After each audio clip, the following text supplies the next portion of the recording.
Hey everyone, Internet Vicious Book Reader here. Today I want to talk about Doppelganger by Naomi Klein. I'm sorry to say that I only heard of Naomi Klein the first time through this book, Doppelganger, because it won the awards of Women's Prize in Nonfiction.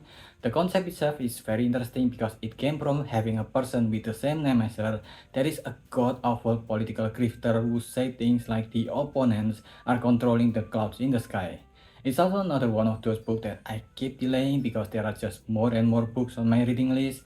But one day, while going through the Bad Haspera podcast, I saw her as one of the guests, and it's honestly one of my favorite episodes of the podcast, talking about how people weaponize their trauma, even their imagined trauma that they never experienced, as an excuse to do horrendous shit. She talked about the double concept of doppelganger more there, so I decided to just take the jump and get the book. Naomi Klein is an activist and an educator. She works in climate justice at UBC and she has written multiple books and made documentaries with history of war and Western imperialism and also capitalism, but it's been decades since she's been receiving email and messages that are not for her, but for the other Naomi, the Naomi that become one of the biggest voice of misinformation like anti-vax and other conspiracy theories that are not at all based on solid empirical data. As I mentioned before, a lot of people goes off the deep end into some of the weirdest, most nonsensical things they could find online during the pandemic. The author just experienced being blamed for it in the most surreal way, with the other Naomi being a more known person because there are media that use the other Naomi craziness as fuel for their cause. And the more she become obsessed following this other Naomi, the more the author become interested in the idea of doppelganger, this other self that is a mirror version of you. The first time she was made aware of this was back in 2011 when she was about to interview the protester, where she overheard about the protester talking about the other Naomi, mistaking her as the author, Naomi Klein. The protest fizzled out for a lack of clear goal, but the other Naomi kept on popping off with more and more insane conspiracy theory that is getting further and further away from factual evidence. It's not that there is no real conspiracy happening, of course, considering the history of Western imperialism that has, for the most part, gone so under the radar that there are people who still think that US aid is a force of good instead of America's most powerful imperialist weapon besides CIA. But the other Naomi just did not back any of her claim with any evidence at all. Most of them is based on her fictional imagination, which is so bizarre considering the other Naomi, Naomi Wolf, was the author of books like The Beauty Myth, which was still a very white woman feminism with a certain Katy Perry flavor, but it is still based on a lot of observable fact and written in a way that is for the good of others. Naomi Wolf won't be the first intellectual who fell into the deep end of anti-intellectualism, but for the author, it is like looking into an alternate universe to what she might have become. And the more Naomi Wolf's talking points started to go more into climate change, where the author is one of the most known experts, the more their life seems to intertwine. At least on the internet, on some obsolete social media, Naomi Wolf kept adding the author like a dog barking from a distance to get her attention, so for a while, the author can at least just ignore the other Naomi since everybody she met can differentiate between the author and the other Naomi very well. That is until COVID hits. Like most people, when COVID hits, both Naomi become more online. Naomi Wolf become very active at posting conspiracy theories, where she's just asking questions, and the author become more obsessed reading them because of how absurdly false and disingenuous the premise of those questions. Here's a clear example of the difference between the two of them. Naomi Klein, the author, was rightfully angry at Bill Gates for defending the vaccine patent, making poor people not able to afford the life-saving medicine, and the other Naomi was angry at people having vaccine at all, saying that it contained microchip, that hugging vaccinated people or being around them make you sick like it's some kind of an area debuff. And the more COVID goes on, the more followers the other Naomi got from her daily tweets of crazy, the more people mistook the author for the other Naomi. It got so bad that because of so many people mistaking Naomi Klein as Naomi Wolf, Twitter algorithm picked up on it and started autocorrecting people into adding the author instead of the other Naomi. After the other Naomi lost her book deal because she did not use samples correctly in it, because she misread how English worked, and because she has been too caught up in her own online conspiracy bullshit.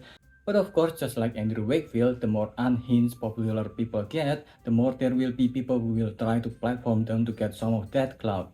This experience of having double of ourselves become more normalized because we digitalize our own idealized self into social media, and therefore creating the mirror opposite of ourselves. And in the other Naomi case, she used this new conspiracy nut-job identity of her to get the praise and acceptance of people from right-wing America who have been embracing non-factual statements to influence Americans. The American government is of course happy with this.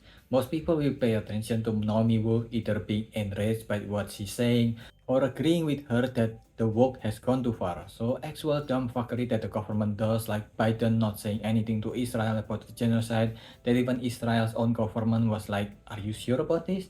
We are bombing a lot of children, aid workers and journalists, you know? Because as usual, these fake conspiracies also often bury the real government and corporate depravity. It drowns them out because crazy fantasy attracts more attention than informative history. That's why when the other Naomi got back to Twitter after Elon Musk embraced her back to it, the author stopped talking about what capitalism and imperialism is doing, since anything she said that is true just because part of the proof about the fake conspiracy. So, while capitalism and imperialism make their damage around the world, most people, instead of attempting to stop them, turn into the crazy mirror world formed from conspiracies, banging their head to non-existent enemies while the people they should be stopping do whatever they want.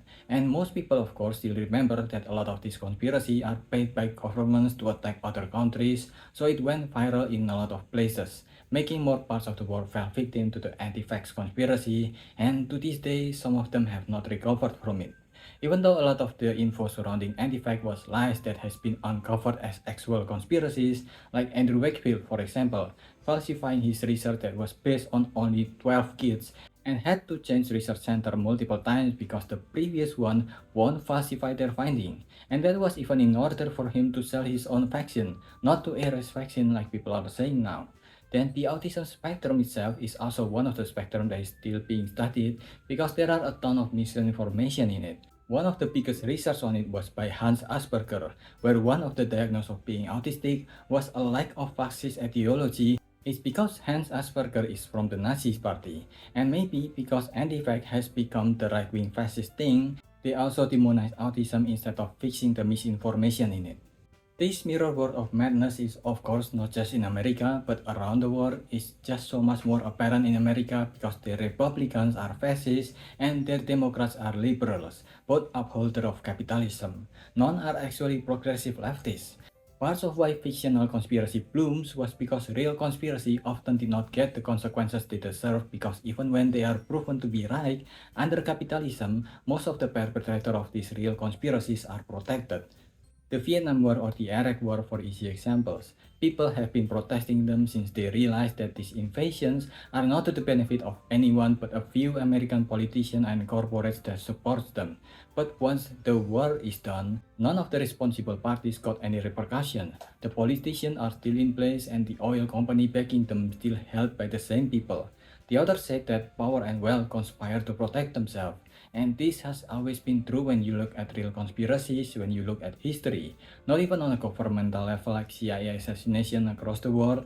Look at companies and their lies. Coca-Cola funded studies that we can outrun what we eat, fast fashion life that their product is not harming the climate, and so much more. And unfortunately, all of these real conspiracies was drawn out by fictional conspiracies. I mean, while COVID conspiracy were trending, Canada indigenous people finally uncovered proof that there has been murder of children done by Western colonialism in Canada in the form of residential school they forced the kid to go to.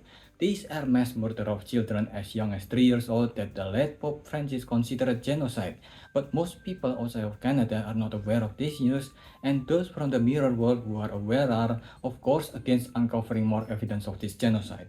Even though this Western imperialist approach to foreign nations is then copied by the Nazi to use to word the Jews and then used by the Zionist movement in Israel, which is the most prevalent use of the doppelganger to this day.